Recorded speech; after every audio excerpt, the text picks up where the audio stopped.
नमस्कार दोस्तों, मेरा नाम है प्रमोद कुमार। फिजिक्स 77 में आप सभी का स्वागत है। फिजिक्स का चैप्टर नंबर 1 का इलेक्ट्रिक चार्ज की जितनी प्रॉपर्टीज होती है वो सारे अपन ने कंप्लीट कर लिया था।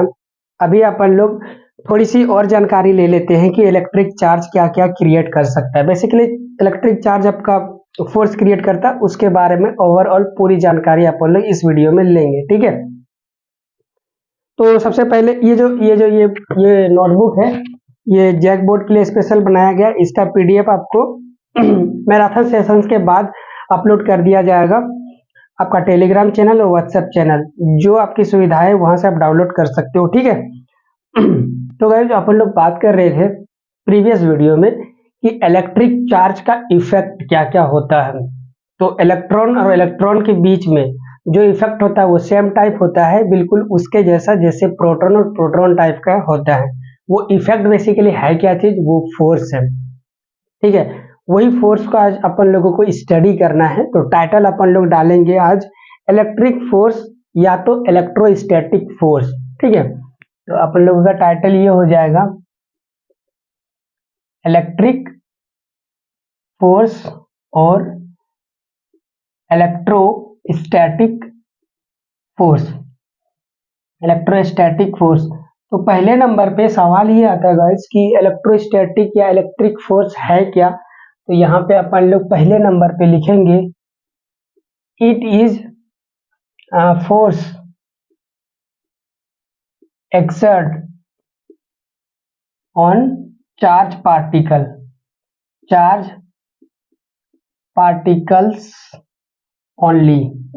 गाइज इलेक्ट्रिक फोर्स जो होता है ना, वो केवल चार्ज पार्टिकल पे ही लगता है। जैसे टेंसाइल फोर्स होता है रस्सी में लगता है, आप जानते हैं ना। ग्रेविटेशनल फोर्स लगता है बड़े बड़े अपना गोला पे लगता है, पिंड पे लगता है, पत्थर पे लगता है, हम लोगों पे लगता है। ये सारी चीजें आप जानते। फ्रिक्शन फोर्स, किसी को घसी को तो उसमें फ्रिक्शन फोर्स जनरेट होता है। ये सारी बातें आप जानते हो। विस्कस फोर्स, जब फ्लूइड आपका क्या होता है बहना चालू करता है तो उसमें आपका फ्रिक्शन विस्कस फोर्स लगना चालू होता है ना। तो वो सारे मटेरियल पे लगते हैं। और ये इलेक्ट्रिक फोर्स कहाँ पे लगेगा, चार्ज पे लगेगा। तो पहला पॉइंट इसीलिए है कि ये फोर्स लगता कहाँ पे है, चार्ज पार्टिकल पे लगता है। और चार्ज पार्टिकल अपन लोग जानते हैं इलेक्ट्रॉन और प्रोटॉन होते हैं, है ना। अगला इंपॉर्टेंट बात ये है कि ये जो फोर्स है ये किस टाइप के नेचर का है। किस टाइप का नेचर का है, तो अपन लोग यहाँ पे लिखेंगे it is conservative in nature.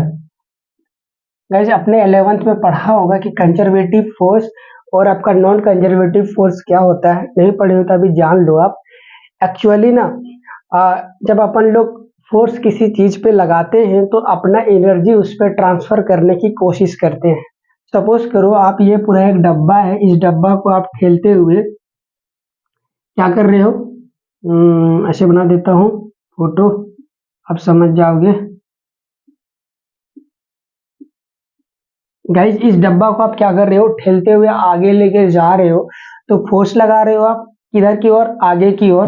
तो इस पे बेसिकली फोर्स लगाकर एनर्जी को आप ट्रांसफर कर रहे हो अपने बॉडी से इस वाले डब्बा पे। तो इसको एनर्जी मिल जाता है और उसी एनर्जी से ये आगे बढ़ना चालू करता है। तो गाइज अपन लोग इसी एनर्जी को ट्रांसफर करने के तहत ही अपन लोग इस कंजर्वेटिव और नॉन कंजर्वेटिव फोर्स को डिफाइन करके रखा है। आप समझो इस तरह कि जो जब अपन लोग एनर्जी ट्रांसफर करते हैं तो एक दो गो ऐसा फोर्स है जो रास्ते पे डिपेंड नहीं करता, और एक दो गो ऐसा फोर्स है जो रास्ते पे डिपेंड करता है। कैसे, इसको एग्जांपल से समझो आप। मान लो कि आप पर्वतों के बाहर किनारों वाले गांव से पढ़ने आए हो यहाँ पे। ये आपका क्या है, एक छोटा सा घर। ये कंसेप्ट समझना बहुत जरूरी है गाइस, बहुत जरूरी है ना। ये आपका घर है, आप साइंस के बच्चे हैं तो आपका खुरपा दिमाग है, आप जानना चाहते हो कि ये आपका घर है और यहाँ पे आपका पहाड़ है। यहाँ से चालू हो गया है ये पहाड़, यूं ऐसे ऐसे ऐसे ऐसे ऐसे पहाड़ आपका चल रहा है।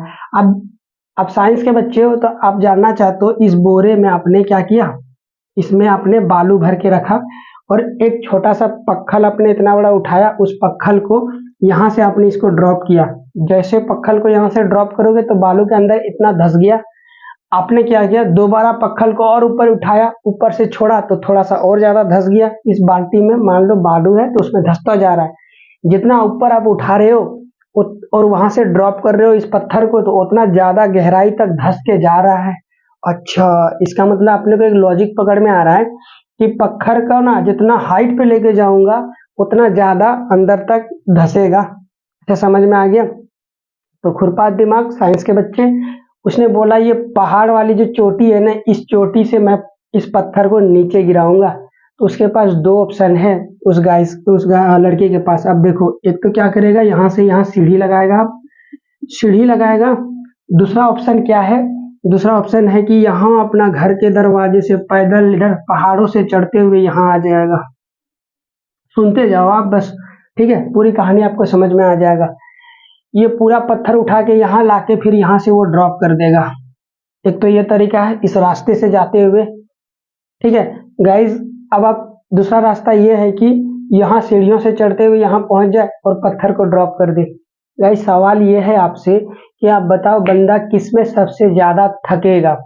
गाइज, यहाँ से पत्थर को उठा के यहाँ पहाड़ तक लाएगा फिर इसको ड्रॉप करेगा, तो ये वाला रास्ता में ना बंदा बहुत ज्यादा थक जाएगा। सीढ़ी वाला में इसके रिस्पेक्ट में कम थकेगा, इसमें भी थक जाएगा लेकिन कम थकेगा।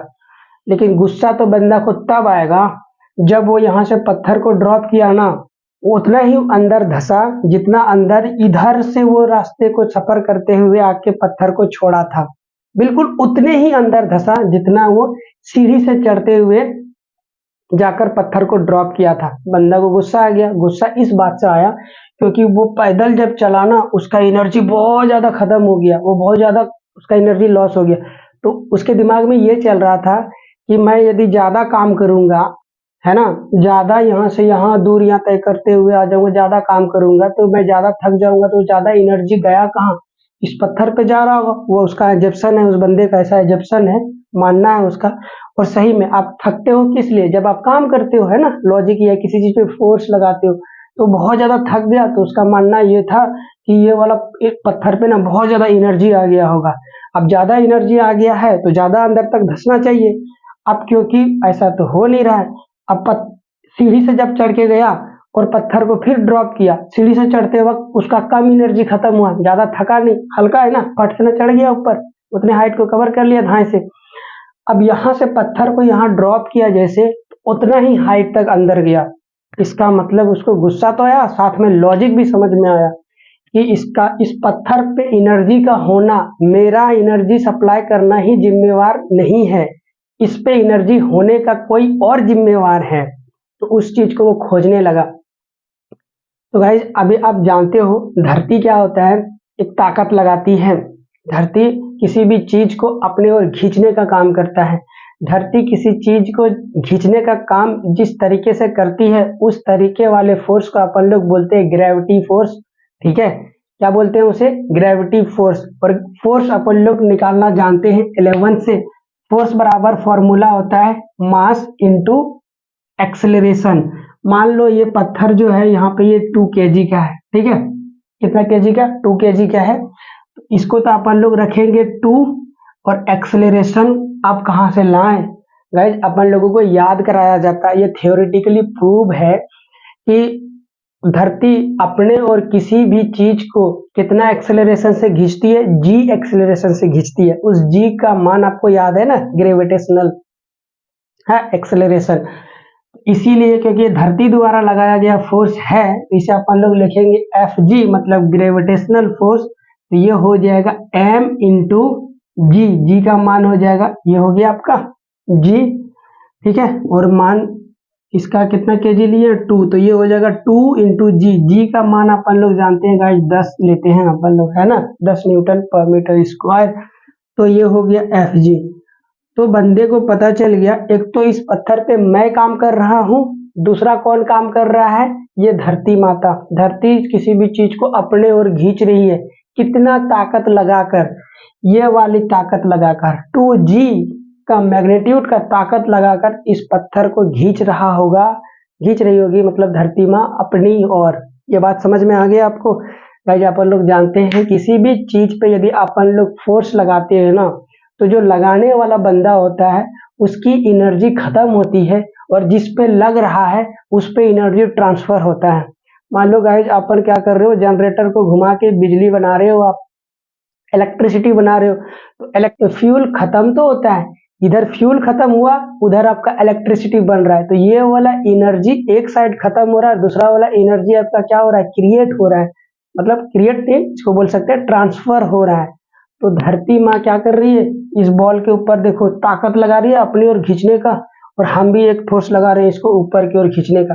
धरती वाला एनर्जी हार मान रहा है, क्योंकि हार नहीं मानता तो पत्थर नीचे रखा हुआ रहता। कोई भी चीज, दो चीज आप मान लो ऐसे खींच रहे हो आप, एक इधर से बंदा खींच रहा है इस पत्थर को, एक बंदा इधर से खींच रहा है, तो लॉजिकली गाइज आप सोच के देखो, यदि पत्थर इधर जा रहा है तो कौन सा फोर्स जीत रहा होगा, F2 की F1? ऑफकोर्स F2 जीत रहा होगा।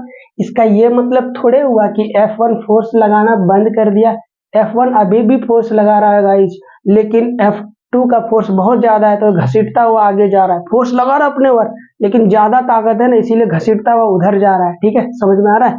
इसका एनर्जी खत्म हो रहा है, वो वाला एनर्जी अपन लोग ऐसे मानते हैं कि वो वाला एनर्जी किस पे स्टोर हो रहा है, इस पत्थर पे स्टोर हो रहा है। अच्छा, ये बात समझ में आ गया कि ये वाला वो वाला एनर्जी को अपन लोग निकालते कैसे हैं, वो वाला एनर्जी को निकालने का अपन लोगों के पास फॉर्मूला है। जो काम कर रहा है उसका एनर्जी लॉस होके जिस पे काम किया जा रहा है उस पे जा रहा है, तो इसका लॉस किया गया एनर्जी वो होता है फोर्स इनटू डिस्प्लेसमेंट। उस एनर्जी को कैसे निकालते हैं, फोर्स इनटू डिस्प्लेसमेंट। गाइस मान लो ये वाला पत्थर कितना है, 10 केजी है, और ये वाला बंदा इधर फोर्स लगा रहा है। इससे नहीं समझते अपन लोग, इसी से समझ लेते हैं यहाँ से, नहीं तो ज्यादा लंबा वीडियो हो जाएगा। यहाँ से समझ लेते हैं कि ये वाला हाइट देख लो आप कितना है, ये वाला हाइट है आपका, मान लेते हैं 10 मीटर। ठीक है, 10 मीटर का हाइट है, और ये धरती क्या कर रहा है, इस पत्थर को आपने यहाँ से उठा के ऊपर ले गया यहाँ तक, जैसे यहाँ से लेकर यहाँ ले आए, तो धरती क्या कर रहा है, ये फोर्स लगाना बंद थोड़े किया होगा, आपने उठा के ले गया तो आपकी फोर्स ज्यादा थी, इसीलिए धरती अभी भी खींच रहा है लेकिन आपकी ताकत ज्यादा है, तो इसीलिए आप ऊपर की ओर पत्थर को ले आ पा रहे हो। धरती क्या लगाना फोर्स बंद कर दी, नहीं, धरती का एनर्जी लॉस हो रहा है, और लॉस वाला एनर्जी किस पे जा रहा है, इस पत्थर पे चला गया। इस हाइट पे जैसे लेके आए तो पत्थर द्वारा मतलब धरती द्वारा लगाए गए फोर्स कितना एनर्जी को लॉस कर चुका होगा, तो अपन लोग ऐसे लिखते हैं, जो एनर्जी को लॉस कर किया वो फोर्स इनटू डिस्प्लेसमेंट। ठीक है गाइस, इस लॉस वाले एनर्जी को अपन लोग एक नाम से जानते हैं, उस वाला एनर्जी का नाम है वर्क। क्या बोलते हैं उसे, वर्क बोलते हैं। आपने पढ़ा भी होगा, वर्क का फॉर्मूला होता है फोर्स इनटू डिस्प्लेसमेंट। तो वर्क बेसिकली आपको क्या बताता है, वर्क ये बताता है कि जब कोई जगह से एनर्जी ट्रांसफर हो रहा है तो अपन लोग बोलते हैं कि वो ट्रांसफरेबल एनर्जी या ट्रांसफरिंग एनर्जी को अपन लोग वर्क बोलते हैं, कि स्पेशल नाम दे दिया उसको, कि जो देखो देखो ये एनर्जी आपका ट्रांसफर हो रहा है यहाँ से यहाँ से। जब ट्रांसफर हो रहा होगा तो एक चीज लॉस में जा रहा होगा और एक चीज गेन में जा रहा होगा। गाइस तो यहाँ देख कर बता सकते हो कौन लॉस में जा रहा है, धरती जी वो लॉस में जा रहे हैं, और गेन कौन कर रहा है, ये वाला। तो दोनों ही सेम हो जाएंगे, लॉस जितना करेगा उतना ये गेन करेगा।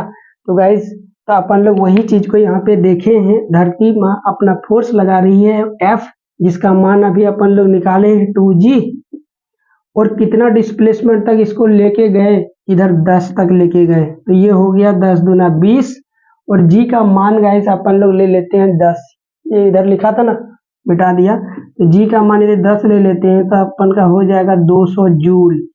तो गाइस इस पत्थर में ना 200 जूल एनर्जी आ गया है। चाहे आप इस पत्थर को यहाँ से उठा के यहाँ तक लेके आओ, तब भी धरती माता के लिए कितना हाइट ऊपर गया, 10 मीटर। समझ में आ रहा है, धरती के द्वारा लगाए गए फोर्स के लिए डिस्प्लेसमेंट कितना हुआ, 10 मीटर। चाहे आप इस सीढ़ी से इस पत्थर को उठा के यहाँ से लेके आ जाओ, तब भी धरती के लिए ये हाइट कितना हो गया डिस्प्लेसमेंट, 10 मीटर। मतलब धरती द्वारा लगाया गया फोर्स इस चीज पे डिपेंड ही नहीं करता कि आपने कौन सा रास्ता से तय करके वहां तक पत्थर को पहुंचाया है। चाहे सीढ़ी वाला रास्ता से लेके जाओ तब भी 10 मीटर धरती को पता चलता है, चाहे ये लंबा वाला रास्ते से चल के जाओ यहाँ तब भी धरती के लिए 10 मीटर होगा। इट मीन्स धरती के द्वारा लगाया गया जो फोर्स है उसको केवल मतलब है फाइनल पोजीशन से इनिशियल पोजीशन के बीच का डिस्टेंस, जिसको बोलते हैं डिस्प्लेसमेंट। उसको इस बात से कतई मतलब नहीं है कि आपने कौन से रास्ते से जाकर इस पत्थर को वहां पहुंचाने का काम किया है। तो गाइज वैसे सारे फोर्स जो रास्ते पे डिपेंड नहीं करते उसको केवल मतलब होता है इनिशियल पोजीशन से फाइनल पोजीशन। वही वाले फोर्स ही किसी मटेरियल पे या किसी पत्थर पे या फिर व्हाटएवर जो कुछ भी हो उसी पे एनर्जी गेन करवा सकता है। ऐसे एनर्जी गेन करवाने वाले एनर्जी को अपन लोग बोलते हैं पोटेंशियल एनर्जी। क्या बोलते हैं गाइस? Potential energy. तो इस पत्थर पे जो फोर्स लग रहा है वो धरती के फोर्स ग्रेविटेशनल फोर्स की वजह से इसमें एनर्जी आ रहा है, और वो ग्रेविटेशनल फोर्स जो है वो इनिशियल पोजीशन और फाइनल पोजीशंस पे डिपेंड है। और कोई भी ऐसा फोर्स जो केवल फाइनल और इनिशियल पोजीशंस पे डिपेंड होके एनर्जी को लॉस करवाता है, दूसरे को गेन करवाता है, वैसे वाले एनर्जी को अपन लोग बोलते हैं पोटेंशियल एनर्जी। क्या बोलेंगे? तो इस पत्थर पे बिल्कुल वैसा हूबहू फोर्स काम कर रहा है, दैट्स वाई से बोल दिया अपन ने पोटेंशियल एनर्जी। क्या बोल दिया? Potential energy. अब ये वाला जो एनर्जी है कौन से फोर्स की वजह से आया है? वो वाला फोर्स कौन सी फोर्स की वजह से आया है? ग्रेविटेशनल। दैट्स वाई इसमें स्टोरिंग एनर्जी को अपन लोग बोलेंगे ग्रेविटेशनल पोटेंशियल एनर्जी, क्योंकि ग्रेविटेशनल पोटेंशियल एनर्जी कंजर्वेटिव है। कैसे कंजर्वेटिव हो गया? क्योंकि वो इनिशियल और फाइनल पोजीशंस पे डिपेंड करता है। ऐसे तमाम फोर्स जो आपका केवल फाइनल और इनिशियल पोजीशंस पे डिपेंड करेगा, वैसे फोर्स द्वारा एनर्जी यदि लॉस होता है या गेन करवाता है किसी बॉडी में तो उस वाले एनर्जी को अपन लोग बोलते हैं पोटेंशियल एनर्जी। साथ में उस पोटेंशियल एनर्जी को ये इज्जत देने के लिए कि किस फोर्स की वजह से आया है, कौन सा कंजर्वेटिव फोर्स है, उस कंजर्वेटिव फोर्स को यदि यहाँ पे डाल देंगे तो टोटल हो जाएगा आपका ग्रेविटेशनल पोटेंशियल एनर्जी। गाइस तो अपने पास ना बहुत सारा पोटेंशियल एनर्जी है, सॉरी फोर्स है। फ्रिक्शन फोर्स है, विस्कस फोर्स है आपका, और क्या क्या कौन सा फोर्स जानते हो? टेंसाइल फोर्स है ना, कंप्रेसिव फोर्स है, ये सारे बहुत सारे लॉट ऑफ फोर्स है। तो उन्हीं लॉट ऑफ फोर्स में यदि किसी फोर्स में मैं मोहर लगा के आपको दे दूं कि ये वाला जो फोर्स है वो कंजर्वेटिव नेचर का है, तो आप 100% दावा कर सकते हो ना वो फोर्स जहां जहां काम करेगा वहां पे आपका कौन सा एनर्जी स्टोर होगा? पोटेंशियल एनर्जी स्टोर होगा। समझ में आ रहा है? तो गाइज यही दावा यहाँ पे मैंने किया है, और एनसीईआरटी वालों ने भी आपको जबरदस्ती इस बात पे मोहर लगा के आपको दे दिया है कि जो इलेक्ट्रिक फोर्स है ना वो कैसा फोर्स है? कंजर्वेटिव फोर्स है। मैं आप दूसरे जगह ये भी कहीं दे देगा कि मैग्नेटिक जो फोर्स है, आगे आके पढ़ोगे आप, मैग्नेटिक फोर्स ये भी आपका कैसा है? कंजर्वेटिव है। तो गाइज एक बात अपने को समझ में आ गया, यदि फोर्स कंजर्वेटिव है तो पक्का उसमें पोटेंशियल एनर्जी स्टोर करवाने की क्षमता होगी। दैट्स वाई आगे आने वाले दिनों में, अभी अपन ने मोहर लगा दिया, पता चल गया कि इलेक्ट्रिक फोर्स कैसा है? कंजर्वेटिव है। तो इस कंजर्वेटिव फोर्स जहां जहां काम करेगा वहां वहां इलेक्ट्रिक पोटेंशियल एनर्जी स्टोर होगा। इलेक्ट्रिक पोटेंशियल ही क्यों बोला? क्योंकि इलेक्ट्रिक फोर्स काम कर रहा है, और इलेक्ट्रिक फोर्स आपका कंजर्वेटिव नेचर का है। कंजर्वेटिव फोर्स जहां काम करेगा वहां अपना पोटेंशियल एनर्जी स्टोर होगा। तो अपन लोग दैट्स वाई बोल रहे हैं excuse me electric conservative force. अच्छा सोचो मैग्नेटिक कंजर्वेटिव फोर्स रहता तो अपन लोग मैग्नेटिक पोटेंशियल एनर्जी बोलते। यहाँ पे आपका क्या है? ग्रेविटेशनल कंजर्वेटिव फोर्स है तो इसे बोल रहे हैं ग्रेविटेशनल पोटेंशियल एनर्जी। ये सारी लॉजिक थी, 10 से 15 मिनट लगा इस कॉन्सेप्ट को समझने में। कोई दिक्कत नहीं है गाइस, लेकिन ये कंसेप्ट आपको समझ में आना चाहिए, आगे बहुत बार आएगा कंजर्वेटिव फोर्स। ठीक है, समझ में आ गया? अच्छा ये जो फोर्स है आप जो लगा के जा रहे थे इधर हाथ में उठा के ऐसे ऐसे पत्थर को, गाइस आपके द्वारा लगाया गया फोर्स इस पत्थर पे वो होता है नॉन कंजर्वेटिव, क्योंकि आप इधर से जब जाओगे तो ज्यादा थक जाओगे, मतलब आपके द्वारा पत्थर पे लगाया गया फोर्स आपको थका रहा है। इधर से जाओगे तो कम थकोगे, मतलब कम एनर्जी खत्म हो रहा है। लंबा रास्ता लेके जाओगे ज्यादा एनर्जी आपका खत्म होगा, इसका मतलब आपके द्वारा किया गया काम नॉन कंजर्वेटिव नहीं है। इसको केवल इनिशियल आपके द्वारा का किया गया काम को केवल इनिशियल से फाइनल पोजीशन से मतलब नहीं है, आपको मतलब है किस रास्ते से जा रहे हो, आप रास्ते पे डिपेंड हो गए। तो गाइस वैसा फोर्स जो केवल जो रास्ते पे डिपेंड करता है उसे बोलते हैं नॉन कंजर्वेटिव। ठीक है, उसका एग्जाम्पल है आपका फ्रिक्शन।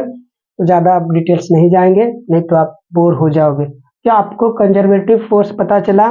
कंजर्वेटिव फोर्स क्या करवा सकता है? पोटेंशियल एनर्जी स्टोर करवा सकता है किसी भी डिवाइस में। ओके गाइस, ये वाली बात आपको याद रहनी चाहिए। ठीक है, नेक्स्ट पॉइंट की ओर मूव ऑन करते हैं।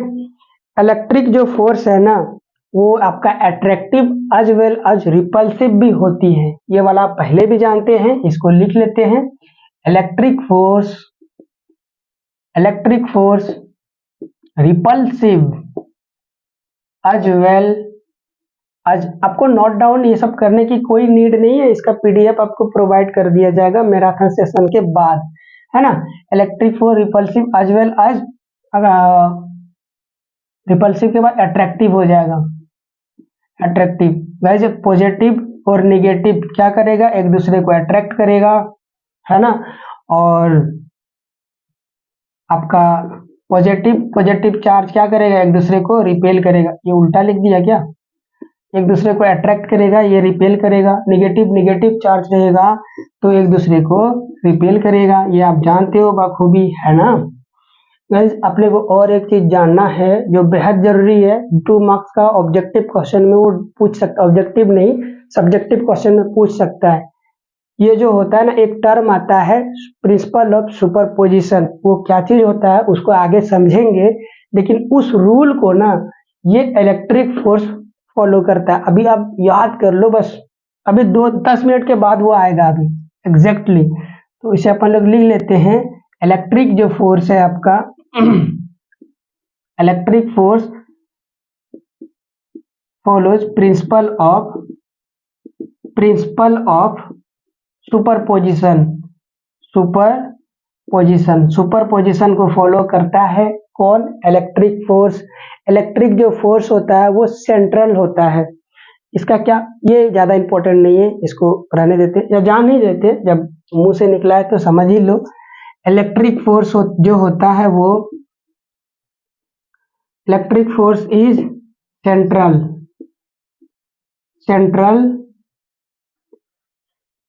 Of line joining of two charge, है ना। मान लो गाइज यहाँ पे ऐसे समझ लो इसको कि यहाँ पे ना बहुत सारा चार्ज का गुच्छा रखा हुआ है, इधर भी चार्ज का गुच्छा रखा हुआ है, बहुत सारा चार्ज का गुच्छा रखा है, बहुत सारा चार्ज है। इसको बोलेंगे Q1 एक चार्ज का गुच्छा, इसको बोलेंगे Q2 दूसरा चार्ज का गुच्छा, तो इसको बोलेंगे पॉइंट चार्ज। क्या बोलेंगे? बहुत सारा चार्ज है लेकिन गुच्छा में ना एक जगह इकट्ठा है तो इसीलिए पॉइंट बोलेंगे। एक पॉइंट पे इधर भी इकट्ठा है इसलिए पॉइंट चार्ज बोलेंगे। समझ में आया आपको? तो यदि यहाँ पे Q1 है और ये Q2 है, इन दोनों चार्ज, यहाँ पे बहुत सारा चार्ज है, ऐसे ऐसे समझ लो आप। ये Q1 हो गया, यहाँ पे भी बहुत सारा चार्ज है ना, ये Q2 हो गया। तो गाइस इसका सेंटर और इसका सेंटर चार्ज का तो बहुत सारा गुच्छे वाले सेंटर से सेंटर को ज्वाइन करने वाला लाइन को अपन लोग बोलते हैं सेंट्रल लाइन, सेंटर को ज्वाइन करने वाला लाइन सेंट्रल ज्वाइन। तो आपका जो फोर्स लगेगा ना वो इसी डायरेक्शन में लगेगा इलेक्ट्रिक फोर्स। मान लो कि ये आपका पॉजिटिव चार्ज है, ये आपका निगेटिव चार्ज है, तो दोनों के बीच में तगड़ा वाला अट्रैक्शन होगा। तो वो वाला अट्रैक्शन कैसे होगा? ये आपको पता है, जिधर फोर्स लगता है उधर ही डिस्प्लेसमेंट होता है। ये मान लो कि ये डब्बा है आपका, इस डब्बे को आप ठेलने का काम कर रहे हो गाइस, ठीक है, मान के चलता हूँ ठेलने का काम कर रहे हो, तो ठेलोगे तो डब्बा हिलने थोड़े ना उड़ेगा, डब्बा करने जाएगा, ये ना सीधे नहीं जाएगा, क्योंकि आप फोर्स किधर लगा रहे हो? आगे लगा रहे हो, तो आगे नहीं जाएगा। तो देखो यहाँ पे क्या यही चीज है, ये क्या कर रहा है, एक दूसरे को अट्रैक्ट कर रहा है, तो अट्रैक्ट करेगा तो ये वाला चार्ज जो घूम फिर के आएगा यहाँ तक या सीधे आएगा, सीधे आएगा गाइस, वही वाला स्टेटमेंट ये वाला है। किसम सेंटर लाइन को वर्चुअल जो लाइन जोड़ रहा होगा ना इमेजिनरी, वही वाला लाइन के एकदम सीधा लगेगा फोर्स। ठीक है गाइस, ये वाला कंसेप्ट समझ में आ गया। अभी अपन लोग नेक्स्ट चलते हैं। हाँ,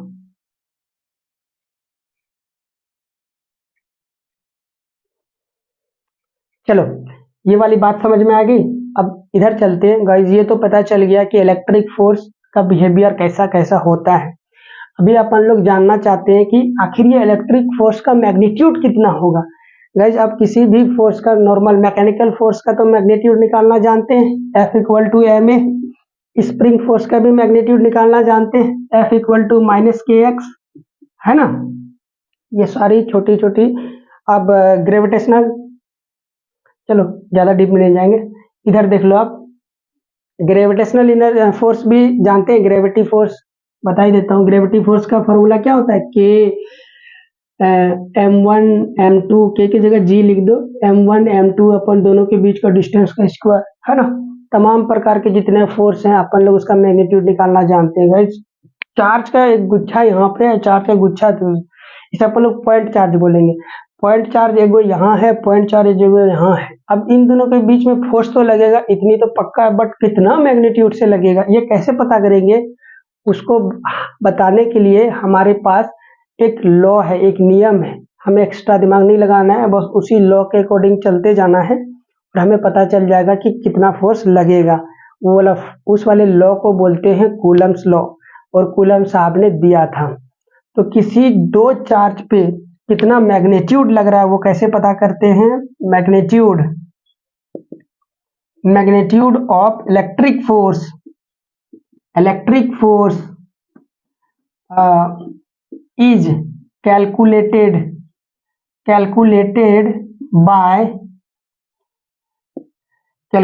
by Coulomb's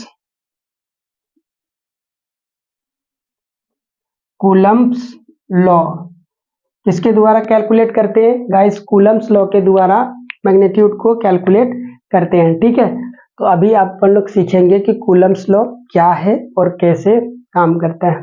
ठीक है, तो गाइस अभी अपन लोग देखते हैं कूलम्स लॉ का क्या क्या स्टेटमेंट है। ठीक है, तो ये जितने एरो करके मार्क्स दिए हुए हैं ना, जितने पॉइंट पॉइंट है वो सारे इंपॉर्टेंट है objective question.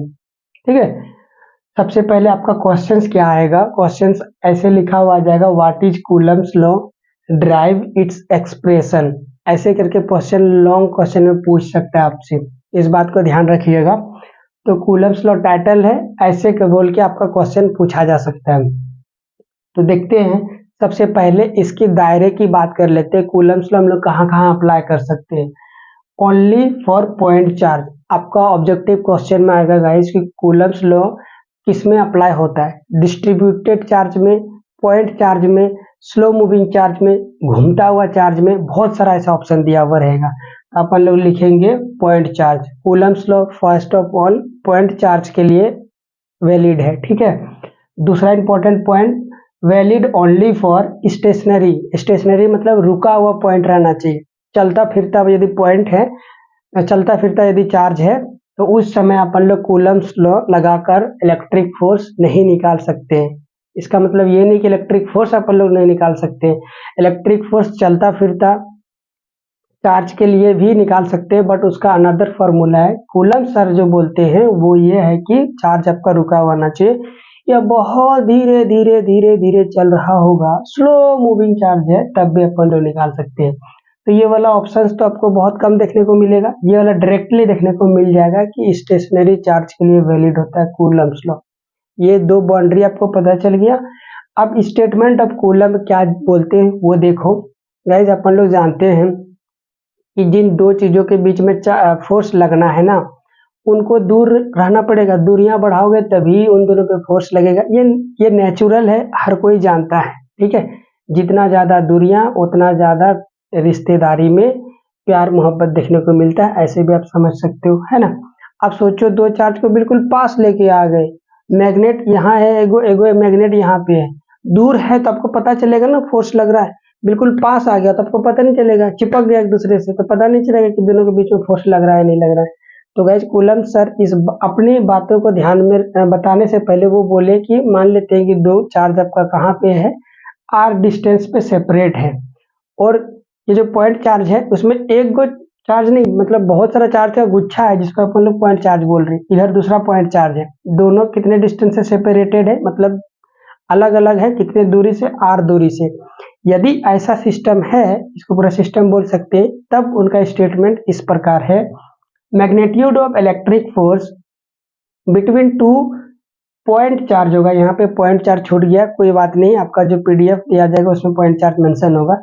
To point charge will be proportional to, तो मैग्नीट्यूड की बात कर रहे थे ना, कूलम्ब्स लॉ मैग्नीट्यूड के बारे में बताता है कि इलेक्ट्रिक फोर्स कितना मैग्नीट्यूड होगा, वो दोनों चार्ज के प्रोडक्ट का, प्रोडक्ट ऑफ टू चार्ज, उन दोनों चार्ज के प्रोडक्ट का प्रोपोर्शनल होगा, और inversely proportional to square of distance between the two charge, और इनके बीच का जो डिस्टेंस है उस डिस्टेंस के स्क्वायर के इनवर्सली प्रोपोर्शनल होगा। अगेन गाइस कूलम्ब्स लॉ क्या बोलता है आपका, जो दो चार्ज होंगे उन दोनों चार्ज को प्रोडक्ट करो, गुना करने से जो रिजल्ट आएगा उसका प्रोपोर्शनल होगा। प्रोपोर्शनल का मतलब होगा ये गुणनफल जितना बढ़ेगा फोर्स उतना बढ़ेगा, ठीक है। अच्छा, ये इनवर्सली प्रोपोर्शनल का मतलब हो गया नीचे में आर स्क्वायर आएगा, इनवर्सली का मतलब जितना बढ़ेगा, दूरी जितना बढ़ेगा उतना ही फोर्स कम लगेगा, ठीक है। ये बात समझ में आ गया आपको, यही वाला स्टेटमेंट ये बोलता है, ये हूबहू कॉपी पेस्ट मारना है आपको, एग्जाम में आ जाता है। तो गाइज ये जो मैग्नीट्यूड है ना, ये मैग्नीट्यूड केवल इसके चार्ज के प्रोडक्ट पे और इसके बीच की दूरी पे ही डिपेंड नहीं करता है, बल्कि इन दोनों चार्ज को कौन से मीडियम पे रखा गया है उस बात पे भी निर्भर करता है कि उन दोनों पे कितना इलेक्ट्रिक फोर्स लगेगा। गाइज आपने कभी बाल्टी से पानी में उठाया है, रस्सी में, सॉरी उल्टा बोल दिया, कभी आप कुएं में बाल्टी डुबाकर पानी को उठाए हैं तो आपने महसूस किया होगा गाइस, वही भरा हुआ पानी जो बाल्टी है उसको हवा में जब आप उठाते हो तो वो ज़्यादा भारी लगता है, लेकिन जैसे ही उस बाल्टी को आप कुआं में डुबा देते हो, रस्सी पानी के थोड़ा अंदर चला जाएगा, फिर आप उसे उठाओगे तो आपको कम फोर्स लगाना पड़ेगा, या इवन तो बोल दूं कि आपका अलग फोर्स उसमें महसूस होगा। यहाँ पे हो सकता है हवा वाला में ज़्यादा फोर्स आपको महसूस हो बाल्टी को उठाने में, आज कंपेयर टू जब बाल्टी पानी में डूब जाता है तब। तो गाइज आपने क्या करा, मीडियम को चेंज करा, आप ही फोर्स लगा रहे हो, आपका हाथ ही फोर्स लगा रहा है, लेकिन हवा में जब लगा रहा है तो ज़्यादा लग रहा है आपके हाथ में लगा हुआ फोर्स, लेकिन वही फोर्स जब मीडियम हवा से बदल कर पानी में चल जाता है तो वो फोर्स आपका कम हो जाता है। तो वो तो अपन लोग हाथ वाला फोर्स का बिहेवियर जान गए ना, अब इलेक्ट्रिक फोर्स का भी बिहेवियर ऐसा होता है, अब कम या बेसी होगा वो बात की बात है, उस पर अपने को चर्चा नहीं करना है, वो कॉम्पिटिटिव में पूछता है कम होगा या ज्यादा होगा, ठीक है। अपने को बस इस बात पे ध्यान देना है कि मीडियम चेंज करने पे ना इलेक्ट्रिक फोर्स का मैग्नीट्यूड पे भी फर्क पड़ता है, इस बात को याद रखोगे ना वो वाली एग्जाम्पल से, पक्का, ठीक है जी। तो यही वाला अगला पॉइंट है, magnitude of electric force also depends on the nature of the medium present between the charge. उन दोनों चार्ज को हवा में रखोगे तो जितना फोर्स आएगा बिल्कुल हूबहू उतना फोर्स नहीं आएगा यदि उन दोनों चार्ज को आप तेल में डुबो दोगे, ठीक है। अच्छा, अपन लोग चार्ज को तेल में क्यों डुबाएंगे, क्योंकि अपना जो ट्रांसफार्मर रहता है ना, ट्रांसफार्मर के अंदर देखे हो आप, उसमें तेल रहता है, बड़ा वाला ट्रांसफार्मर, अरे देखा होगा आपने, बड़ा वाला ट्रांसफार्मर गली मोहल्ले में लगा हुआ रहता है, तो वहां पे क्या रहता है, पूरा तेल रहता है ना, तेल के अंदर क्या होता है, इलेक्ट्रिसिटी दौड़ता है, इलेक्ट्रिसिटी दौड़ रहा है इसका मतलब चार्ज दौड़ रहा होगा, तो गाइस वहां पे चार्ज के बीच में फोर्स लग रहा होगा, और यदि अपने को पता ही नहीं रहेगा कि चार्ज पानी में, तेल में और हवा में कितना फोर्स लगा रहा है तो अपन लोग कंट्रोल अगेन नहीं कर पाएंगे, इसीलिए ये वाला वर्ड लिखना जरूरी है, ठीक है। जब आप इंजीनियरिंग करोगे ना पूरी बताया जाएगा ये सारी चीजें, अभी अपन लोग आधा इंजीनियर हैं तो आधा जानकारी लेंगे, ठीक है। ये वाली बात समझ में आ गया गाइस। एक अब दूसरा इंपॉर्टेंट बात है, ये तो स्टेटमेंट आपको पता चल गया, ठीक है, ये स्टेटमेंट था, इसका गणितीय रूप देखते हैं, मैथमेटिकल फॉर्म।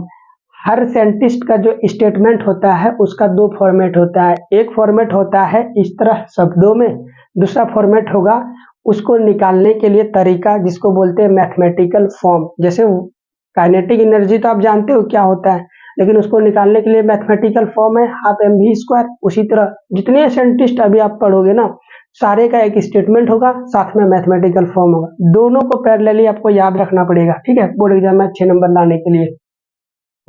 तो मैथमेटिकल फॉर्म यही है। कूलम सर ने पहले ही बोला था लगाने के लिए दोनों के बीच का डिस्टेंस r होना चाहिए। पॉइंट चार्ज q1 है, दूसरा का पॉइंट चार्ज q2 है। तब जो फोर्स होगा दोनों का प्रोडक्ट q1 इंटू q2 दोनों के बीच में गुना है ना, ये डायरेक्टली प्रोपोर्शनल का सिंबल है।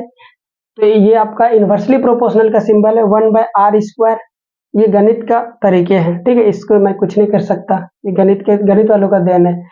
f इन्वर्सली प्रोपोर्शनल को 1/r² लिखते हैं, इसको समीकरण 1 बोल दिए, इसको समीकरण 2। ये लॉन्ग क्वेश्चन में आएगा, ऐसे ही लिखना है आपको। तो 1 और 2 को दोनों को कंबाइन कर दिए, तो जो गुना वाला है ऊपर में हो गया, जो डिवाइड वाला है वो नीचे आ गया अभी तक, ठीक है। अपन लोग जानते हैं गाइस, प्रोपोर्शनलिटी साइन को जब हटाते हैं तो आपका एक कांस्टेंट आता है, तो एक कांस्टेंट के आ गया, के ही लिखना है आपको, दूसरा कुछ नहीं लिखना है। के q1 q2 अपन r²।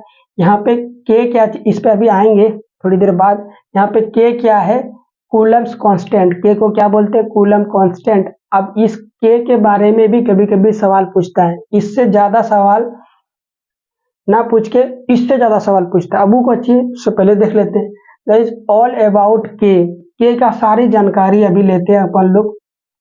के को तो क्या बोलते हैं, कूलम्स कांस्टेंट बोलते हैं। के का जो वैल्यू होता है ना, वो वैल्यू होता है 1/4 पाई एप्सिलॉन, इसको बोलते हैं एप्सिलॉन। और इसका इलेक्ट्रिक, मतलब इस वाले चैप्टर में इसका मान है इलेक्ट्रिक परमिटिविटी। क्या बोलते हैं इसको, इलेक्ट्रिक परमिटिविटी, याद रहेगा। दोबारा बोलता हूँ, इलेक्ट्रिक परमिटिविटी, ठीक है। ये बताता कुछ है, ये बता दो बस, ये नेचर को बताता है गाइस। जिन दोनों चार्ज के बीच में आप फोर्स निकालना चाहते हो ना, उन दोनों चार्ज के बीच में कैसा नेचर है, उस नेचर को ये बताता है एप्सिलॉन। तो हमें कैसे पता रहेगा कि कौन सा नेचर के लिए इसका मान कितना होता है, वो अपने को पता नहीं करना है, वो किसी और का काम है। अपन लोग गूगल करेंगे, डायरेक्ट देखेंगे कि एयर का परमिटिविटी कितना है, ऑयल का परमिटिविटी कितना है, और डायरेक्ट अपन लोग क्वेश्चंस में लगाएंगे, आंसर निकाल लेंगे। तो गाइस एग्जाम हॉल में तो गूगल आपके पास होगा नहीं, तो एग्जाम हॉल वाला जानता है कि आपके पास गूगल नहीं है, इसीलिए एग्जाम हॉल में एप्सिलॉन का मान देगा, टेंशन नहीं लेना है। वो आपसे सवाल ही पूछ सकता है कि के का जो मान है 1/4 पाई एप्सिलॉन, ये एप्सिलॉन कौन बताता है, तो ये बताता है आपको नेचर को, बताता है कि दोनों के बीच का कैसा नेचर प्रेजेंट है, ठीक है। ये वाली बात आपको याद रखनी है। अब ऐसा हो सकता है जैसे कि यदि पानी में सॉरी, आपका ज्यादा गाढ़ा कौन होता है, ऑयल ज्यादा गाढ़ा होता है, तो उसमें एप्सिलॉन ज्यादा, एप्सिलॉन का मान ज्यादा होगा, न्यूमेरिक वैल्यू। और वाटर में उससे कम, हवा में एप्सिलॉन का और कम, ताकि नंबर बढ़ते हुए दिखेगा तो आपको पता चलना चाहिए एप्सिलॉन बढ़ रहा है, ऐसे कुछ, ठीक है। Not exactly sure that, but आपको एक रफ आइडिया देने की कोशिश कर रहा हूँ। तो गाइस के को क्या बोलते हैं, ये वाली बात पता चल गया। गाइस अपन लोग एक स्टैंडर्ड डिफाइन करते हैं, समझो ऐसे इस बात को। किसी चीज से तो कंपेयर, जैसे मैं बाजार गया, बाजार में मैं किसी को बोल रहा हूँ कि भैया मुझे 1 केजी टमाटर दीजिए, तो 1 केजी टमाटर कैसे तोलता है, एक साइड बटखरा रखता है, बटखरा मतलब 1 केजी वाला वेट का एक लोहा रखता है, उससे कंपेयर करता है एक इस टमाटर को, और जब तक दोनों इक्वल नहीं हो जाते तब तक टमाटर डालते रहता है। जिस दिन इक्वल हो गया बिल्कुल ऐसा, उसे समझ में आ जाता है कि टमाटर कितने हो गए, 1 केजी हो गए। तो मतलब गाइस इस चीज से वो कंपेयर कर रहा है इस चीज को। तो जब किसी चीज से अपन लोग किसी को कंपेयर करते हैं तो उसको बोलते हैं रिलेटिव क्वांटिटी। क्या बोलेंगे, रिलेटिव क्वांटिटी, ठीक है। तो गाइज अपन लोग जितना डिवाइस को काम करते हैं या इलेक्ट्रिक सप्लाई में जितने कुछ बनाते हैं, वो सारा डिवाइस अपन लोगों का मेजर ज्यादातर हवाओं के बीच रहता है, वैक्यूम के बीच में। क्या ट्रांसफार्मर बना लो, हवा में रहेगा, पानी के अंदर डुबो के थोड़े रखोगे, पानी के अंदर डुबो के रखोगे तो कुछ उसका और प्रिंसिपल होगा। मतलब कुछ भी हो, चाहे फ्रिज हो, फैन हो, पंखा हो, रेफ्रिजरेटर हो, ये सारे के सारे हवा में रहता है। तो अपन लोग कोशिश ये करते हैं कि हवा में होने वाले मीडियम को ही अपन लोग स्टैंडर्ड माने और उसी मीडियम में के तहत रहते हुए अपन लोग फोर्स निकाल लें और उस पे जितना फोर्स आएगा उसी को अपन लोग स्टैंडर्ड बोलेंगे और उसी से बाकी सारा चीजों में कंपेयर कर लेंगे। ये बात समझ में आ रही है आपको? हवा को अपन लोग क्या बोले, स्टैंडर्ड बोल दिए, उस पे जितना फोर्स होगा उसी से कंपेयर कर लेंगे बाकी मीडियम में। मान लेते हैं कि हवा में आपका 10 न्यूटन फोर्स आ रहा है दो चार्ज के बीच में, उसको अपन लोग किसी दूसरे जगह रख दिए, वाटर में, सॉरी वाटर में रख दिए तो 8 न्यूटन आ गया सपोज, तेल में रख दिए तो 6 न्यूटन आ गया। तो अपने को पता चलेगा ना कि भाई उसमें कम है, इसमें और कम है, बट किससे कम है, किसी से तो कंपेयर करोगे। तो दैट स्टैंडर्ड गाइज, उसी स्टैंडर्ड को अपन लोग एयर मान के चले। तो एयर के रिस्पेक्ट में ये कम आ गया, ये कम आ गया, एयर के रिस्पेक्ट में और ज्यादा कम आ गया, तो इसको अपन लोग स्टैंडर्ड बोल रहे हैं गाइज। उसी स्टैंडर्ड से कंपेयर करने के लिए अपन लोग एक एक परमिटिविटी, रिलेटिव परमिटिविटी डिसाइड करते हैं। इसके रिलेटिव में अपन लोग डिफाइन कर रहे हैं बाकी सारे चीजों को। ये वाली बात समझ में आ गई आपको? तो गाइज इसीलिए एप्सिलॉन आर स्टैंडर्ड जिसको मानते हैं वो नीचे है, इसको बोलते हैं एप्सिलॉन नॉट। इसका वैल्यू अपन लोग याद करेंगे, साइंटिस्टों ने कैलकुलेट करके दिया है हमें।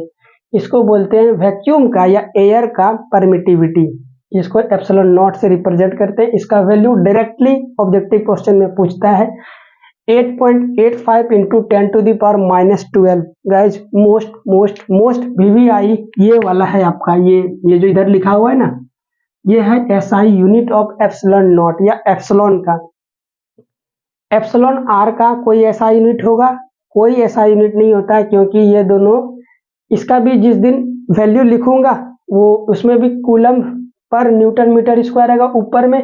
एप्सिलॉन नॉट जिस दिन लिखूंगा उसमें भी ये कूलम स्क्वायर पर न्यूटन मीटर स्क्वायर आएगा। तो गाइज ये दोनों ऊपर नीचे एक दूसरे को काट देगा, तो ये यूनिट लेस है। तो कभी कभी आपसे पूछ सकता है कि रिलेटिव परमिटिविटी का यूनिट क्या होता है, तो कोई यूनिट नहीं होता, ये यूनिट लेस होता है। ये वाली बात समझ में आ गई?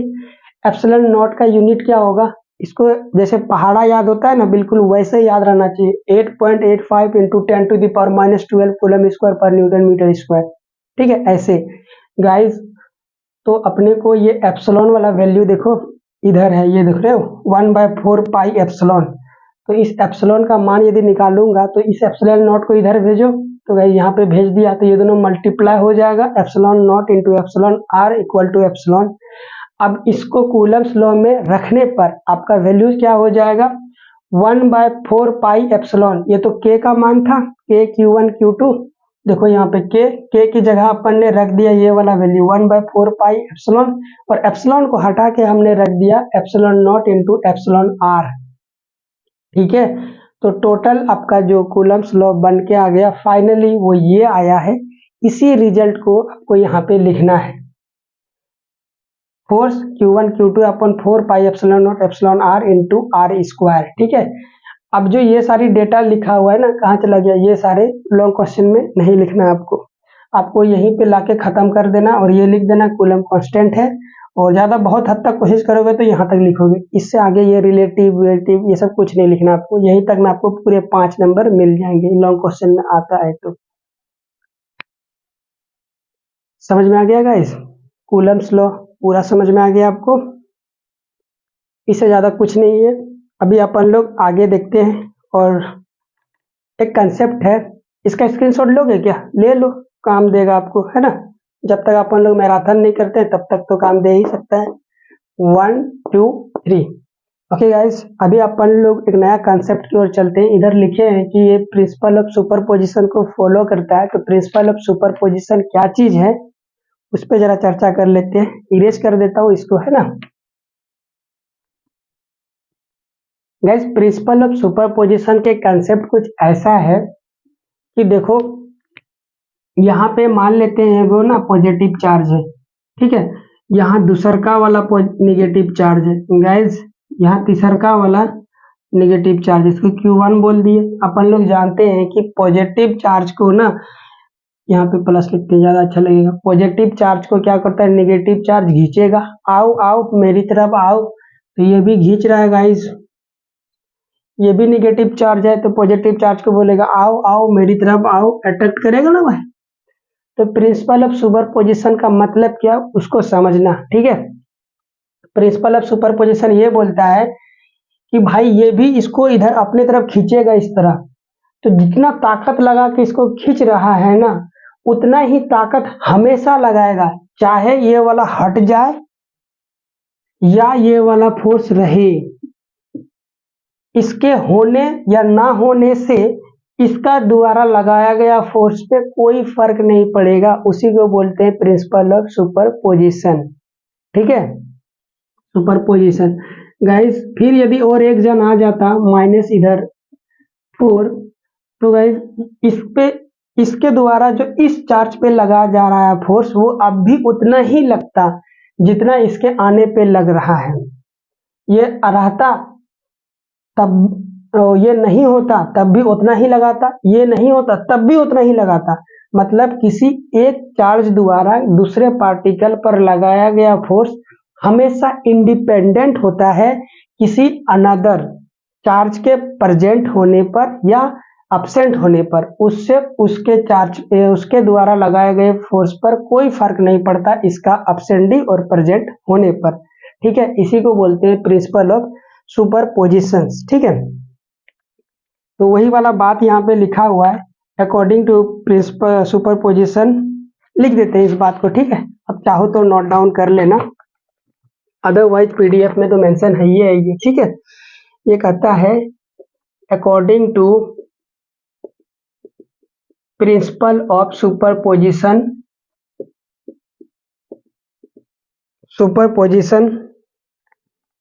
Interaction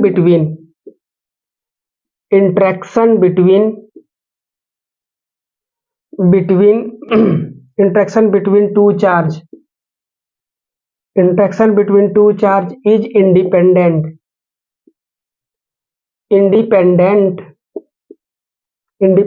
guys.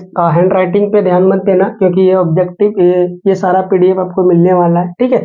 कंसेप्ट समझो अभी बस आप। फ्रॉम प्रेजेंस और absence of third charge guys, अपन ने पहले इस बात को समझा दिया था। आपसे सवाल ये आएगा कि what do you mean by principle of superposition, 2 marks का सब्जेक्टिव क्वेश्चन पूछ सकता है, तो ऐसे आंसर लिखोगे जो इसमें मेंशन है आपका, ठीक है। डाई इलेक्ट्रिक का कंसेप्ट है जो इस वाले वीडियो पे नहीं, अपन लोग कैपेसिटर के दौरान समझ जाएंगे। नेक्स्ट चीज है आपके यहाँ पे कि डिफाइन 1 कूलम, ये आ सकता है। यहाँ पे आपका क्वेश्चन है कि डिफाइन 1 कूलम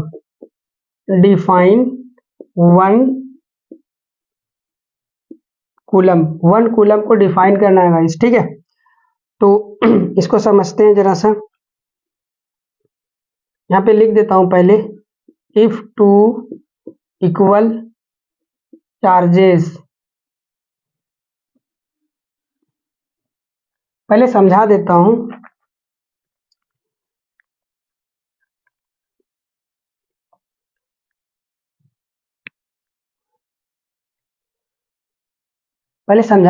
इस बात को, इसके बाद अपन लोग समझते हैं कि 1 कूलम का मतलब क्या है। गाइस 1 कूलम का मतलब अभी अपन लोग जानते हैं, इधर देखो आप, फोर्स बराबर, अभी अपन लोग इलेक्ट्रिक फोर्स है ना, इसीलिए Fe लिखेंगे, तो इलेक्ट्रिक फोर्स अपन लोग जानते हैं K Q1 Q2 upon R square. तो 1 कूलम, यहाँ से कूलम आएगा, ये चार्ज है ना, वहां से कूलम आ जाएगा। तो 1 कूलम, जिस चार्ज के बीच में आप फोर्स निकालना चाहते हो वो वाला यदि इक्वल मैग्नीट्यूड का है, तो Q1 और Q2 तो बोलना सही नहीं होगा, ये दोनों उड़ गया, तो Q इंटू Q स्क्वायर हो गया। तो इक्वल मैग्नीट्यूड का 2 चार्ज यदि 1 मीटर के डिस्टेंस में रखा हुआ है, कितने मीटर के डिस्टेंस में, 1 मीटर के डिस्टेंस में रखा हुआ है, और उस पे जब लगने वाला फोर्स है वो 9 इंटू 10⁹ न्यूटन है। ध्यान से सुनना, 9 इंटू 10⁻⁹ न्यूटन है।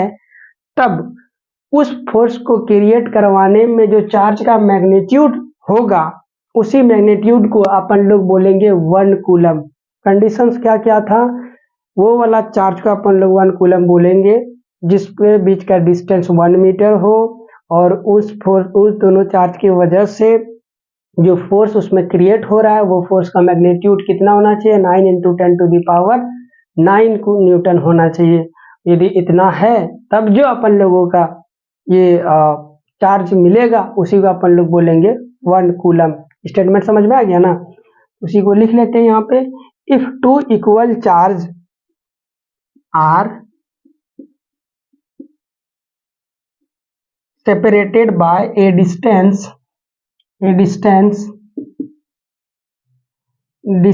of 1 मीटर इन वैक्यूम मतलब हवा में, है ना, नॉट एग्जैक्टली हवा नहीं होता है, ओनली अंडरस्टैंडिंग पर्पस अपन लोग हवा बोल दे रहे हैं यहाँ पे।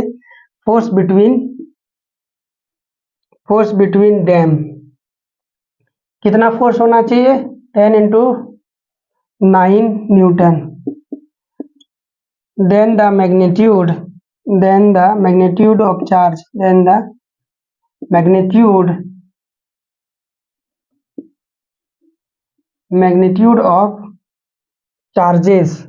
magnitude of charges is said to be 1 coulomb. उसे अपन लोग क्या बोलेंगे, 1 कूलम बोलेंगे। गाइज इसका मैथमेटिकल फॉर्मेट भी देख लो आप क्या बोल रहे हो दोनों को। इसके नीचे यदि लिख रहे हो तो आप लिखना, मैं ऊपर लिख रहा हूँ। यहाँ पे Q1 Q2 ये दोनों क्या है, इक्वल है, इसीलिए अपन इसको Q बोल दिए। और दोनों के बीच जो फोर्स लग रहा है वो कितना लग रहा है अपन लोगों का, 9 इंटू 10⁹ लग रहा है। और जो R है वो कितना है, 1 मीटर है गाइस, ठीक है। तो रखो यहाँ पे कूलम्स लॉ से फोर्स बराबर अपन लोग जानते हैं कि Q1 Q2 upon R square. इसका मान अपन यहाँ सरकार ने पहले दे रखा है ना। ये सारे थियोरेटिकल है, ये सारे लैब में प्रैक्टिकल किया गया होगा इसीलिए। तो K का मान अपन लोग जानते हैं 9 इंटू 10⁹ इन दोनों को अपन ने Q बोला है, तो Q1 इंटू Q स्क्वायर हो गया। डिस्टेंस को 1 मीटर बोला है, तो 1 मीटर का स्क्वायर तो 1 का 1 हो जाएगा। ये दोनों छम हो गया, इसको इधर भेजो। तो गाइज 1 का square equal to Q square उड़ गया, तो Q इक्वल टू क्या आ गया, 1 कूलम आ गया। गाइज यही चीज अपन लोगों से पूछ रहा है कि डिफाइन 1 कूलम, ये ऑब्जेक्टिव क्वेश्चन में आ जाएगा। अच्छा 1 कूलम का मतलब क्या होता है ये समझ गए अपन लोग। इसका और फिजिकल मतलब बेहतर समझ सकते हैं, लेकिन इतना काफी है, बहुत ज्यादा टाइम लग रहा है ना, इतना काफी है समझने के लिए। अभी अपन लोग नेक्स्ट चलते हैं, नेक्स्ट कंसेप्ट की ओर। Electric force on multiple charge, ये कंसेप्ट क्या है ये समझते हैं पहले। इसके बाद बहुत बहुत बहुत इम्पोर्टेंट एक टॉपिक आएगा, उस टॉपिक को समझेंगे। उसे पहले उस टॉपिक को समझ लेते हैं, इसके बाद electric force on multiple charge वाले कंसेप्ट को समझेंगे, ठीक है गाइज। मान लो गाइज आप क्या कर रहे हो, बोकारो में आप काम कर रहे हो, इलेक्ट्रिक जहाँ पे क्रिएट किया जाता है। बोकारो में पावर प्लांट है, इतना तो पता होगा ना, थर्मल पावर प्लांट बोकारो में, जहाँ पे इलेक्ट्रिसिटी बनती है, ठीक है। इसको मिटा दूं, पूरा मिटा देता हूँ, है ना।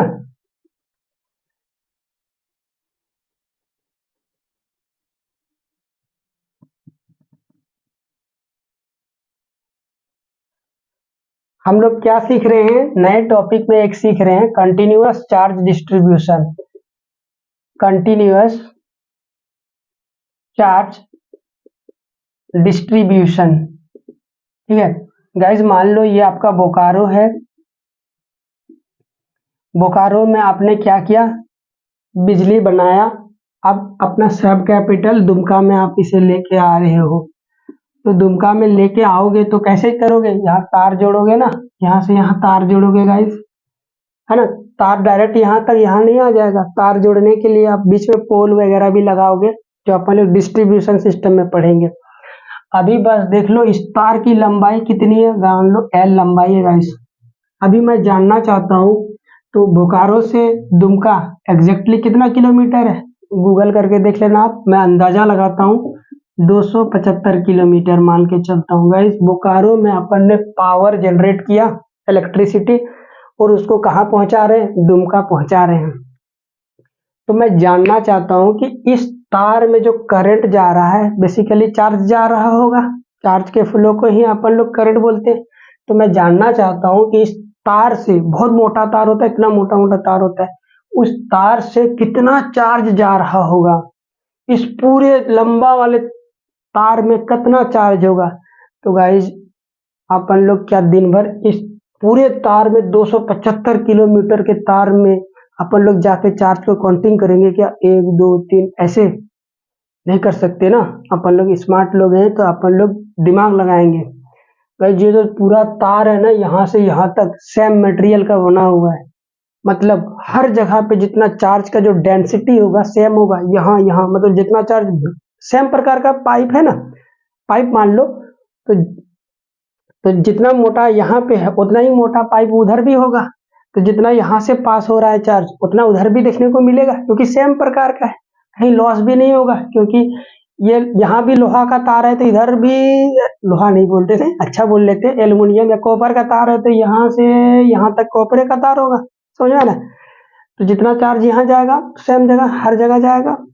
तो अपन लोग दिमाग लगाते हैं कि इस पूरे तार में कितना चार्ज है, वो काउंटिंग ना करने के बजाय हम पूरी जी जान लगा देंगे। यहाँ से 1 किलोमीटर तक के, कितना किलोमीटर, 1 किलोमीटर तक का तार में जितना चार्ज है उस पे पूरा अपना एफर्ट लगा देंगे काउंटिंग करने में कि कितना चार्ज है, how much charge exist in 1 kilometre. Guys अपने को पता चला कि 1 किलोमीटर में कितना चार्ज है, लेमडा कूलम चार्ज है गाइस। कितना कूलम चार्ज है, लेमडा कूलम चार्ज है। तो गाइस आप बता सकते हो पूरे एल लंबाई वाले तार में टोटल कितना चार्ज हो जाएगा। तो गाइस इसीलिए 1 मतलब कि एल लेंथ में आपका टोटल चार्ज हो जाएगा एल इंटू लेमडा। तो बच्चा बच्चा जानता है ना, तो इसमें टोटल चार्ज कितना हो जाएगा, इतना कूलम चार्ज। उल्टा लिख रहा हूँ, सी लिख देता हूँ गाइस, इतना टोटल चार्ज हो जाएगा। इस चार्ज को अपन लोग कैसे रिप्रेजेंट करते हैं, क्यू से रिप्रेजेंट करते हैं। तो हम लोग का टोटल चार्ज कितना हो जाएगा, टोटल चार्ज, यदि टोटल चार्ज क्यू से रिप्रेजेंट करते हैं तो क्यू बराबर आपका हो जाएगा एल इंटू लेमडा। गाइस इस लेमडा का नाम है, उस नाम को आप, उस नाम से डायरेक्टली क्वेश्चन आपसे पूछ सकता है। इस लेमडा को क्या नाम बोलते हैं, लीनियर चार्ज डिस्ट्रीब्यूशन। क्या बोलेंगे, लीनियर चार्ज डिस्ट्रीब्यूशन। लीनियर इसलिए बोल रहे हैं क्योंकि ये जो चार्ज है वो पूरे एक लाइन पे डिस्ट्रीब्यूट है और लगातार है ना, कहीं भी टूटा हुआ नहीं है, तार जुड़ा हुआ रहता है। तार टूटा हुआ रहेगा तभी टूटा हुआ चार्ज मिलेगा, तारे जुड़ा हुआ है तो आपको कंटिन्यूअस चार्ज मिलेगा, है ना। ये वाली बात समझ में आ रही है आपको। तो एक लाइन में है ना, पूरे लंबे लाइन में है, दैट्स व्हाई से लीनियर बोल रहे हैं। तो लीनियर कंटिन्यूअस चार्ज डिस्ट्रीब्यूशन, तो इस लेमडा का नाम है linear charge distribution. Linear charge distribution क्या है, लीनियर चार्ज डिस्ट्रीब्यूशन। अच्छा, इस लीनियर चार्ज डिस्ट्रीब्यूशन का मैथमेटिकल फॉर्म भी पूछेगा, तो इसको आप इधर भेजो, इधर मल्टीप्लीकेशन में इधर भेज देंगे तो क्या हो जाएगा, lambda equal to Q upon L. तो गाइस लेमडा किसी क्वेश्चन में दे देगा, यदि लेमडा दे देगा और तार की लंबाई दे देगा तो क्या आप टोटल चार्ज निकाल लोगे, खट से निकाल लेंगे ना। तो गाइस इसको बोलते हैं लीनियर चार्ज डिस्ट्रीब्यूशन। इसका स्क्रीनशॉट लेना चाहते हो तो ले लो आप, ठीक है। और अच्छा एक ऐसे क्वेश्चंस करो आप, एक क्वेश्चंस ले लो गाइस। ये देखो एक रिंग है, रिंग ये जो हाथ में पहनते हैं ना, बड़ा वाला रिंग, साइकिल का रिंग। तो गाइस रिंग के यहाँ बीच में होल रहता है, कुछ नहीं रहता है। तो अपन ने एक कॉपर का समझो रिंग बना लिए, कॉपर का रिंग, उसमें इलेक्ट्रिसिटी जोड़ दी है, सप्लाई। तो गाइस सोचो आप इमेजिन करके, इस पे पूरा चार्ज आ जाएगा, पूरा चार्ज भर भर के, मान लिए प्लस प्लस चार्ज है, मान लेता हूँ निगेटिव भी आ सकता है, वो डिपेंड करता है कि आप कैसे इसमें चार्ज करवा रहे हो। तो गाइज एक तार में चार्ज है अगेन, तो इसमें अपन लोग क्या डिफाइन करेंगे, लीनियर चार्ज डिफाइन करेंगे। तो गाइज इसमें लेमडा क्या होगा, लेमडा बराबर अपन लोग जानते हैं टोटल चार्ज क्यू अपन तार की लंबाई।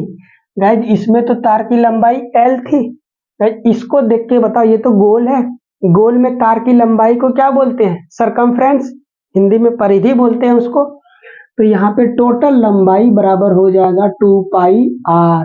तो यहाँ पे लेंथ लिखेंगे, लेंथ के बदले में अपन लोग लिख सकते हैं 2 पाई आर। तो गाइस ये क्वेश्चन भी अपन लोगों ने एक बेहतरीन वाला सॉल्व किया कि एक रिंग के लिए linear charge distribution Q upon 2 pi R होता है। ये आर को चाहिए, ये रिंग का रेडियस होगा। ओके, फटाफट से इसका स्क्रीनशॉट लो आप। 1 2 3 गाइस हमने एक टॉपिक कंटिन्यूअस चार्ज डिस्ट्रीब्यूशन में कंप्लीट कर दिया, जिसका नाम था लीनियर चार्ज डिस्ट्रीब्यूशन, है ना, जिसको लैम्डा से रिप्रेजेंट करते हैं। अपन लोगों को 2 और इस तरह टॉपिक को खत्म करना है, जिसमें से पहले नंबर पे आता है आपका सरफेस चार्ज डिस्ट्रीब्यूशन, जिसको अपन लोग सिग्मा से रिप्रेजेंट करते हैं। गाइस मान लो कि सरकार आपको एक प्रोजेक्ट पे काम करने के लिए देती है सरकार। वो प्रोजेक्ट ये है कि आपको सोलर पैनल बिछाना है पूरे 5 किलोमीटर के स्क्वायर क्षेत्र पे। अब सोलर क्या करता है, सोलर बेसिकली धूप से आने वाले एनर्जी को अपने ओर लेता है और उसको चार्ज में कन्वर्ट करके इलेक्ट्रिसिटी बनाता है। ये कैसे बनता है अपन लोग बात करेंगे मॉडर्न फिजिक्स में, अभी वो टॉपिक नहीं आएगा। लेकिन अपन लोग इतना तो जरूर जानते होंगे ना कि सोलर सिस्टम से इलेक्ट्रिसिटी बनाया जा सकता है। तो गाइज आपको यही काम सौंपा गया कि सोलर पैनल कहाँ बिछाते हो, लंबा लंबा थोड़े बिछाओगे, पूरे सरफेस पे बिछाओगे ना, पूरे मैदान पे बिछाओगे। ये पूरा मैदान है, मान लो ये पूरा मैदान पे आप सोलर ऐसे बिछाओगे ना गाइस, तो पूरा मैदानी इलाका में आपको केवल सरफेस ही सरफेस दिखाई देगा कि नहीं देगा। तो अपन लोग जानना चाहते हैं कि इस पूरे सरफेस में मैंने सोलर पैनल बिछा रखा है, पूरे 5 किलोमीटर के दायरे में अपन ने बिछा रखा है, पूरा बड़ा सरफेस है। उस पूरा बड़ा सरफेस में अपन लोग जानना चाहते हैं कि उस पैनल से होते हुए कितना चार्ज को स्टोर करेगा वो। तो क्या मैं दिन भर पूरे 5 किलोमीटर स्क्वायर में गिनता फिरूंगा कि भाई कितना तू चार्ज स्टोर किया, कितना चार्ज, नहीं ना। फिर से अपन लोग दिमाग लगाएंगे। तो गाइज अपन लोग ऐसे दिमाग लगाते हैं, मान लो कि ये पूरा 5 किलोमीटर है ना, इसमें सोलर पैनल बिछा हुआ है आपका इस तरह से पूरा। सोलर देखा होगा आपने, सोलर ऐसे से रहता है ना सोलर जी। तो गाइज ये 5 किलोमीटर, इधर से भी 5 किलोमीटर है, इधर से भी 5 किलोमीटर है, तो टोटल हो गया 5 × 25 किलोमीटर स्क्वायर में आपका सोलर पैनल बिछा हुआ है। ज्यादा ही बड़ा हो गया 25 किलोमीटर, तो हटा देते हैं 1 किलोमीटर ले लेते हैं, जितना मतलब रिलायबल लगना चाहिए। 25 किलोमीटर समझ रहे हो यार, इतना बड़ा सोलर पैनल नहीं, 1 किलोमीटर स्क्वायर में सोलर पैनल बिछा। तो गाइज यहाँ पे अपन लोग एक काम करते हैं, यहाँ से यहाँ तक की एक दूरी ले लेते हैं 1 मीटर वाला, एक छोटा सा लेते हैं 1 मीटर लंबाई, फिर इधर ले लेते हैं 1 मीटर चौड़ाई। 1 मीटर लंबाई वाला एक सरफेस ले लिया, 1 मीटर चौड़ाई वाला एक सरफेस ले लिया, उस सरफेस पे पूरा जी जान लगा दिया चार्ज को काउंटिंग करने में। तो गाइज अपने को पता चला ये 1 मीटर स्क्वायर के एरिया में, सरफेस में जो चार्ज है वो कितना है, सिग्मा है। कितना चार्ज है आपका, सिग्मा चार्ज है। ठीक है, ये कितने में है आपका, 1 मीटर स्क्वायर में, 1 मीटर स्क्वायर में sigma charge, sigma coulomb charge है। तो गाइज आप बताओ, यदि ये मेरा एरिया 1 किलोमीटर का कितना मतलब होता है, 1000 मीटर।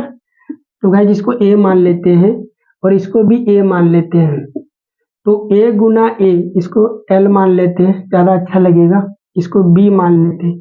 तो गाइज 1 मीटर स्क्वायर में आपका सिग्मा कूलम चार्ज है, तो बताओ एल इंटू बी, ये एरिया है, लेंथ इंटू ब्रीथ, पूरा मैदान का एरिया आ गया। तो पूरे मैदान में टोटल कितना चार्ज होगा, तो L into B into sigma, ये सिग्मा क्या बता रहा है, 1 मीटर स्क्वायर में कितना है, तो इतना मीटर स्क्वायर में टोटल का मीटर स्क्वायर से मल्टीप्लाई कर देंगे सिग्मा को, तो टोटल में आंसर आ जाएगा, क्योंकि कंटिन्यूअस है। सोलर पैनल आपने देखा होगा कहीं टूटा हुआ नहीं रहता, लगातार एक जैसा देखने को मिलता है, मतलब कंटिन्यूअस है गाइस। तो कंटिन्यूअस, इसीलिए तो सिस्टम का नाम भी है कंटिन्यूअस चार्ज डिस्ट्रीब्यूशन। हर जगह से हम चार्ज डिस्ट्रीब्यूट करके आ रहा है, सूरज द्वारा लाइट जो पड़ रही है उसके कारण, ठीक है। तो गाइज L इंटू बी को अपन लोग एरिया बोलते हैं, तो इसको शानदार ढंग से एरिया लिख दो। तो अगला स्टेप में यहाँ पे लिखूंगा गाइज, टोटल चार्ज जो किसी इस पूरे सरफेस में आएगा वो हो जाएगा एरिया इंटू सिग्मा।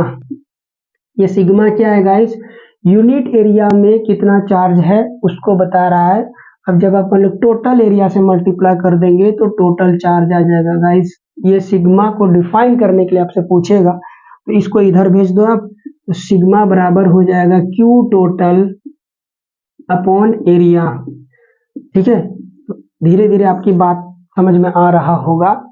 तो ये सिग्मा हो गया total charge per unit area, इसको ऐसे पढ़ते हैं, और शुरुआत से समझ में भी आ गया होगा। तो इस सिग्मा का नाम है सरफेस चार्ज डेंसिटी। किसी सरफेस में कितना चार्ज है उसको बता रहा है, ये कितना डेंस है ना, उसको बता रहा है। तो ये वाला हो जाएगा सरफेस चार्ज डेंसिटी, ठीक है। ये आपका लिखा हुआ है इसमें, है ना, इसमें लिखा हुआ है, देखो आप। तो गाइज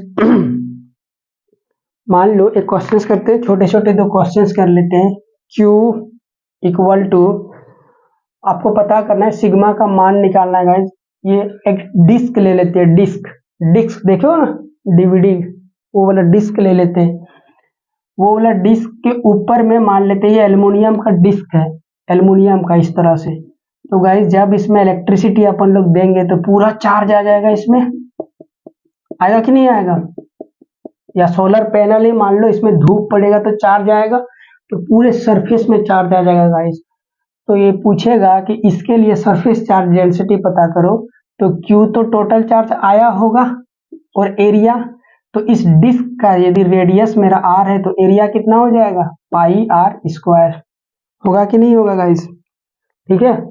गाइज उसी तरह आप सोच के बताओ, एक गोला ले लो, गोला किसका ले लेते हो आप, मेटल का ले लो आप, है ना, कॉपर मेटल का एक गोला ले लो आप, गोला समझते हो ना, अंदर से जो खोखला होता है, वो गोला ले लिया, उसके ऊपर में पूरा चार्ज ही चार्ज है, गोला वाला का अपन ने एक सोलर पैनल बना लिया गाइस, ठीक है।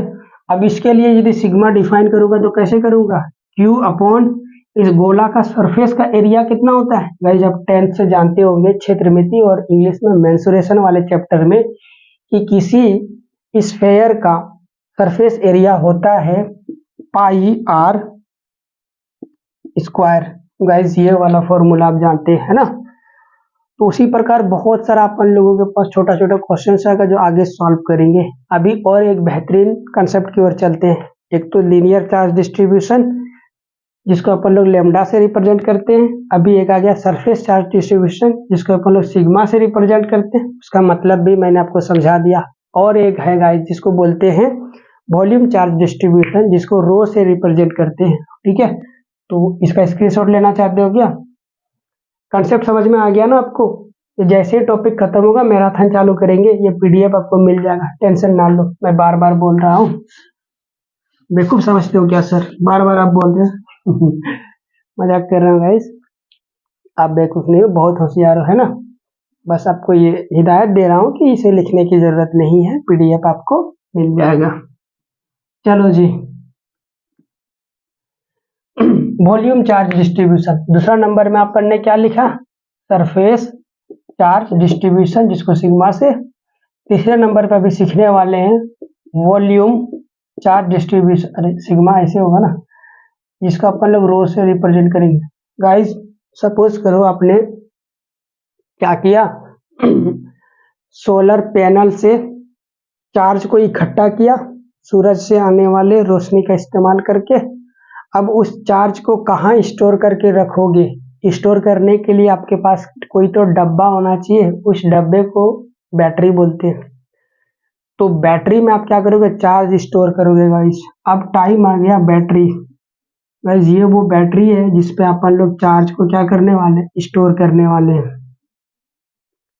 तो गाइस अपन लोगों को पता है कि बैटरी का यहाँ प्लस पॉइंट होता है, इधर आपका निगेटिव होता है, ठीक है। तो गाइस इस बैटरी में कितना चार्ज स्टोर होगा, जितना वॉल्यूम होगा उतना चार्ज स्टोर होगा। तो अपन लोग पता करेंगे कि इसमें कितना चार्ज स्टोर होने की कैपेसिटी है।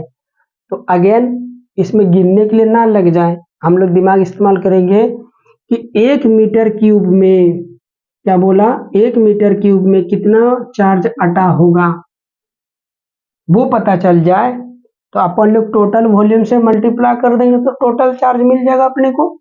तो गाइस 1 मीटर क्यूब में जितना वॉल्यूम, 1 मीटर क्यूब के वॉल्यूम में जितना चार्ज रहता है उसको अपन रो से दिखाते हैं।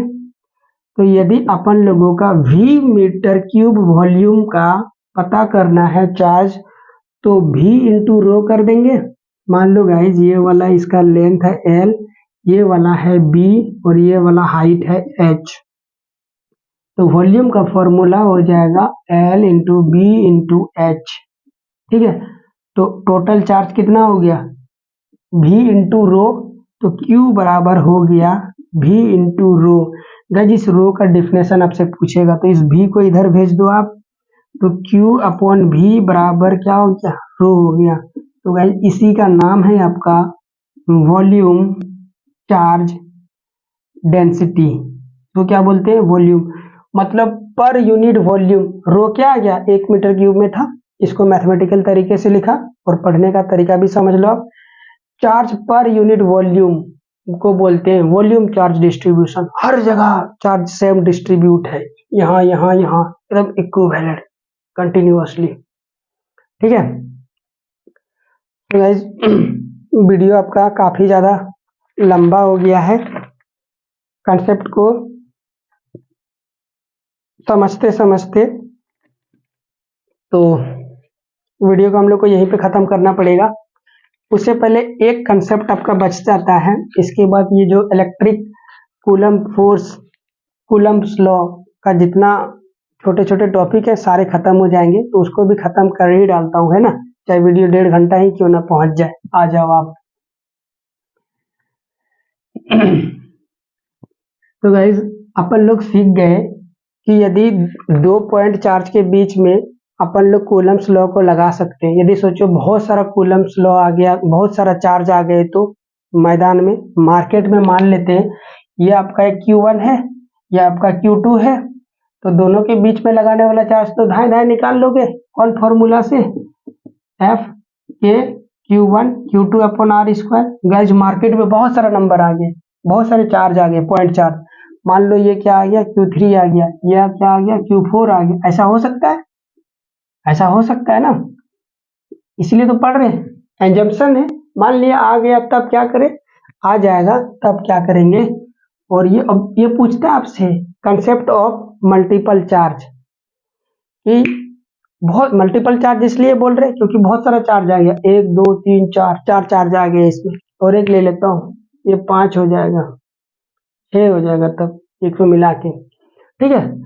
तो गाइस जैसे यदि आ जाए इसके बीच का डिस्टेंस, ये R1 R2 कहाँ है, चलो कोई बात नहीं, इसको R2 R3 R4 R5 इस तरह डिस्टेंस मान लिए सभी चार्जों के बीच में। तो मल्टीपल चार्ज का कंसेप्ट यही बोलता है कि भाई पहले इन दोनों को जोड़ो, इस फॉर्मूला का अप्लाई करके इन दोनों को, तो इन दोनों की वजह से जो फोर्स आएगा उसे अपन लोग क्या बोलेंगे, F1 मान लेते हैं, F2 बोल लेते हैं, ठीक है। इन दोनों की वजह से जो फोर्स आएगा उसे क्या बोल लेंगे, F5। तो गाइज एक फोर्स यहाँ है, एक फोर्स यहाँ है, इन दोनों फोर्स को वेक्टर तरीके से जोड़ना पड़ेगा आपको। एक वर्ड का अपन ने इस्तेमाल किया, कौन तरीके से, वेक्टर तरीके से।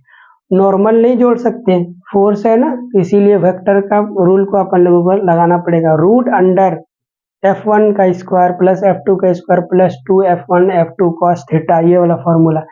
गाइज ये वाला एंगल यदि पता चल जाएगा अपने को तो अपन लोग निकाल सकते हैं इसके वाले फोर्स को।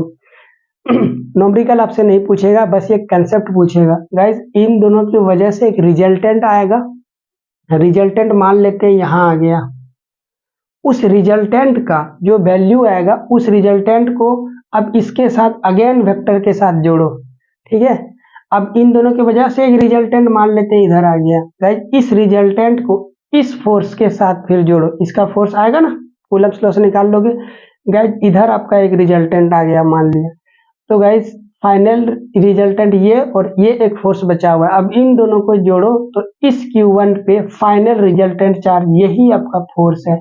मल्टीपल चार्ज का कंसेप्ट यही, मल्टीपल क्या दिया हुआ है, इलेक्ट्रिक फोर्स और मल्टीपल चार्ज का कंसेप्ट यही है। पहले दो वेक्टर को जोड़ो, उसका रिजल्टेंट पता करो, जो रिजल्टेंट आया उसको, जो रिजल्टेंट आया उस रिजल्टेंट का दूसरे वेक्टर, दूसरा फोर्स जो है उसके साथ जोड़ो, फिर उसका जो रिजल्टेंट आएगा उसका तीसरे फोर्स के साथ, उसका रिजल्टेंट को चौथे के साथ, उसी तरह n तक जाएंगे अपन लोग। ठीक है, यही आपका मल्टीपल चार्ज कंसेप्ट। अपन लोग लिखते हैं एफ नेट बराबर जो होगा इसमें लगने वाला फोर्स वो होगा F1 प्लस में F2 प्लस में F3 प्लस में, सब में वेक्टर है, प्लस में F5। ठीक है, इस तरह।